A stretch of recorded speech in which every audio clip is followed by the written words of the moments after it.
Assalamualaikum warahmatullahi wabarakatuh. Salam sejahtera untuk kita semua. Perkenalkan, kami dari kelompok 7.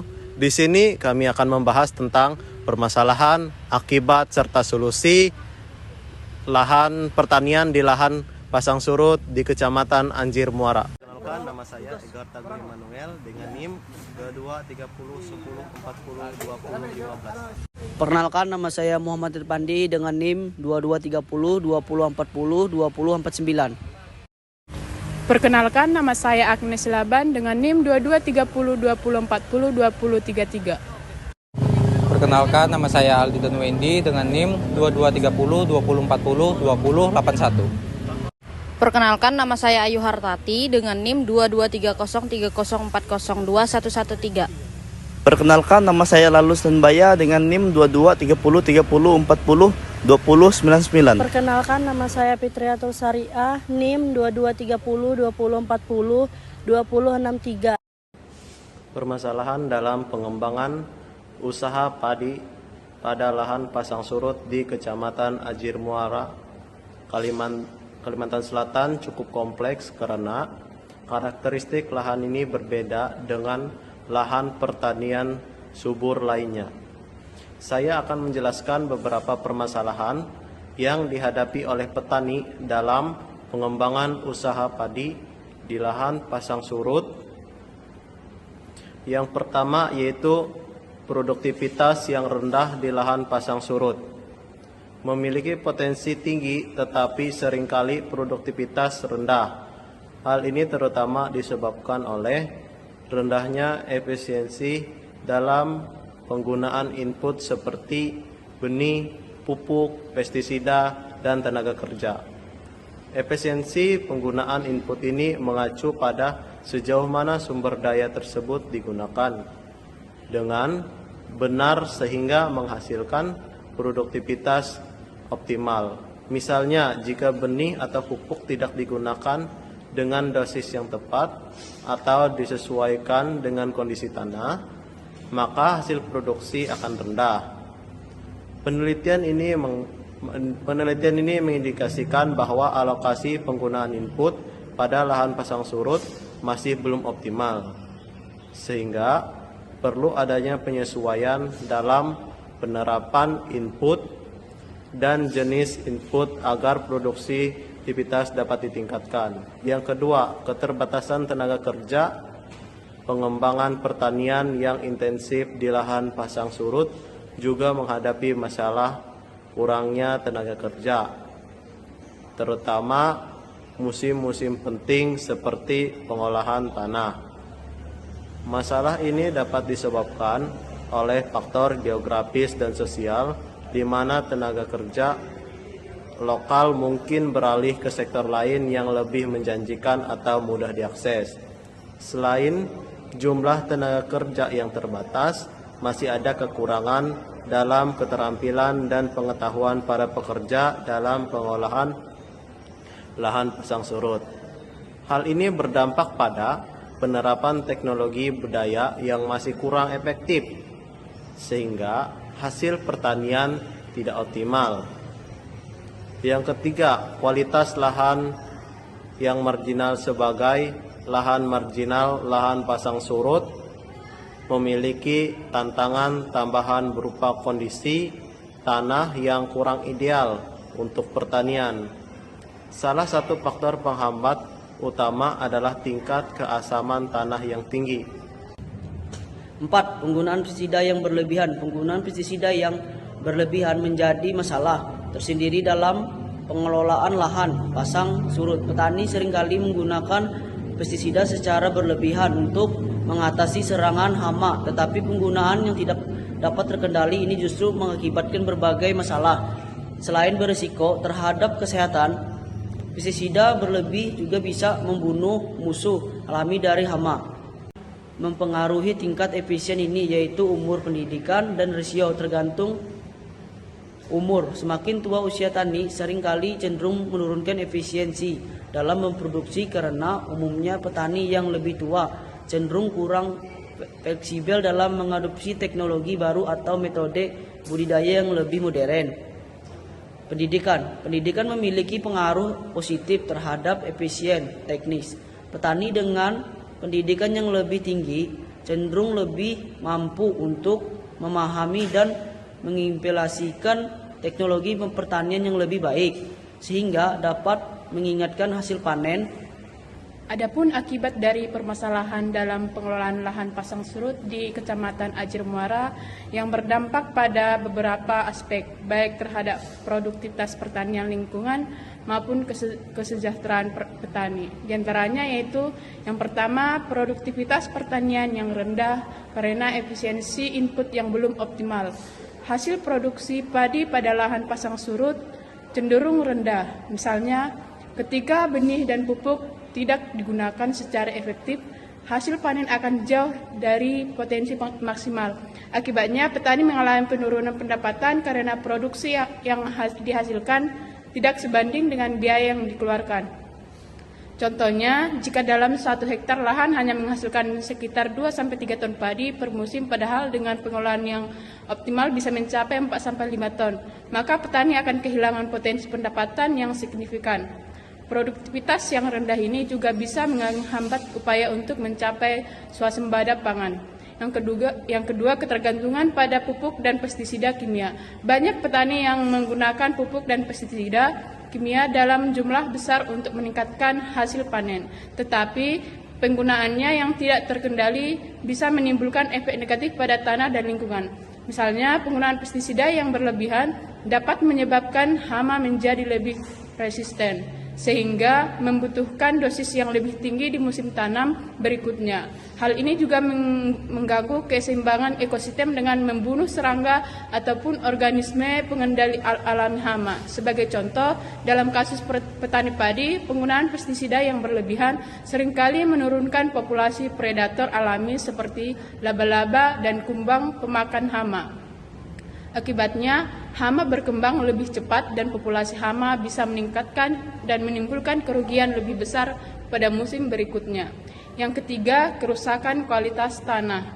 Tingkat keasaman tanah yang tinggi, keracunan aluminium serta besi di lahan pasang surut sehingga menghambat pertumbuhan tanaman. Penggunaan pupuk kimia yang berlebihan bisa memperparah kondisi ini karena menambah kandungan garam dan merusak struktur tanah. Tanah yang rusak akan kehilangan kesuburan alaminya, sehingga di masa depan tanaman akan semakin sulit tumbuh tanpa penggunaan input tambahan.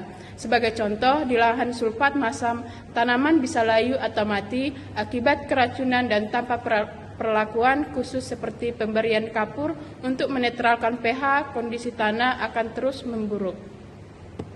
4. Penurunan kualitas lingkungan. Efek lain dari penggunaan pestisida yang berlebihan adalah pencemaran air ketika hujan turun. Sisa pestisida dan pupuk dari lahan pertanian bisa terbawa ke saluran air sungai atau badan air lainnya, yang akhirnya mencemari sumber air. Pencemaran ini dapat mengancam kehidupan organisme, air, dan ekosistem perairan setempat. Misalnya, pencemaran pestisida dalam jumlah yang besar dapat meracuni ikan dan mengurangi keanekaragaman hayati di daerah tersebut. Dampaknya, masyarakat yang tergantung pada sungai untuk keperluan sehari-hari atau yang mencari nafkah dari menangkap ikan akan terkena dampaknya.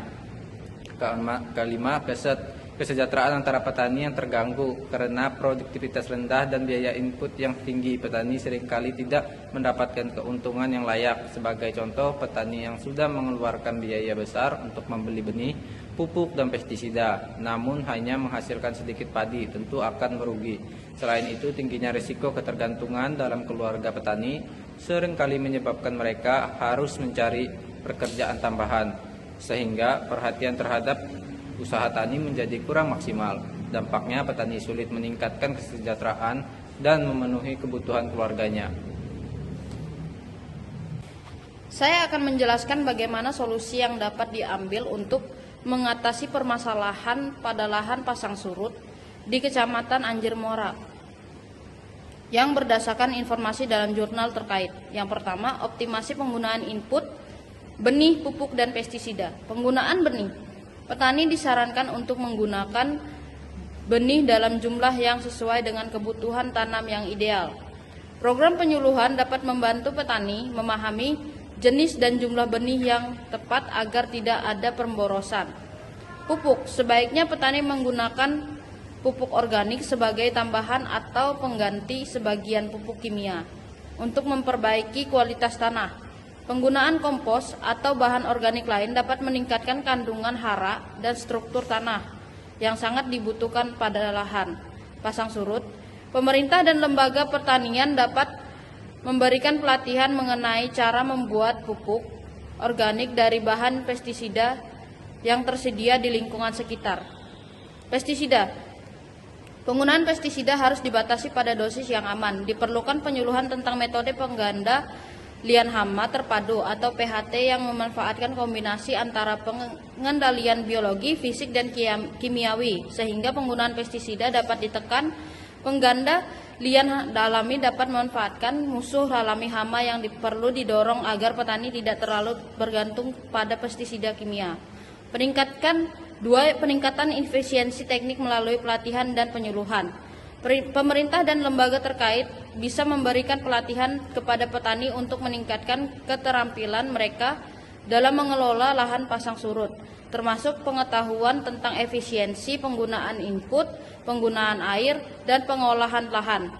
Pelatihan tentang teknologi budidaya yang sesuai dengan kondisi lahan pasang surut dapat membantu petani meningkatkan. 3. Pengendalian keasaman tanah dengan kapur dan bahan organik. Lahan pasang surut seringkali memiliki pH rendah atau kondisi keasaman yang tinggi akibat kandungan senyawa besi dan aluminium. Solusi yang bisa diterapkan adalah memberikan kapur untuk menetralkan keasaman tanah. Pengapuran ini dapat meningkatkan pH tanah sehingga pH tanaman bisa tumbuh dengan lebih baik. Selain kapur, bahan organik seperti kompos dapat meningkatkan daya serap air, memperbaiki struktur tanah, dan menambah unsur hara. Menggabungkan penggunaan bahan organik dengan teknik pengolahan yang baik akan meningkatkan kualitas tanah di lahan pasang surut. Petani perlu didorong untuk membuat kompos dari bahan organik yang tersedia di sekitar lahan mereka. 4. Meningkatkan ketersediaan tenaga kerja terampil. Untuk mengatasi keterbatasan tenaga kerja, bisa dilakukan program pelatihan tenaga kerja lokal di bidang pertanian, terutama dalam mengelola lahan pasang surut. Tenaga kerja yang terampil diharapkan dapat meningkatkan efisiensi teknik dalam usaha tani padi. Pemerintah atau lembaga pertanian dapat memfasilitasi pelatihan bagi pemuda setempat agar mereka memiliki keterampilan bertani yang sesuai dengan kebutuhan lahan pasang surut. Hal ini tidak hanya meningkatkan produktivitas tanaman, tetapi juga membuka lapangan pekerjaan di sektor pertanian. 5. Dukungan teknologi dan infrastruktur. Pemanfaatan teknologi pertanian yang tepat seperti sistem irigasi atau drainase terkendali dapat membantu mengelola air di lahan pasang surut. Pengelolaan air sangat penting untuk memastikan lahan tidak terlalu kering atau tergenang, karena kondisi ini bisa merusak tanaman. Pemerintah atau dinas terkait bisa membangun infrastruktur drainase atau mengembangkan saluran air yang bisa mengatur pasang surut agar petani dapat menyesuaikan waktu tanam sesuai dengan kondisi air di lahan. Program subsidi atau bantuan untuk alat mesin pertanian juga bisa dipertimbangkan, terutama bagi petani yang memiliki kendala modal.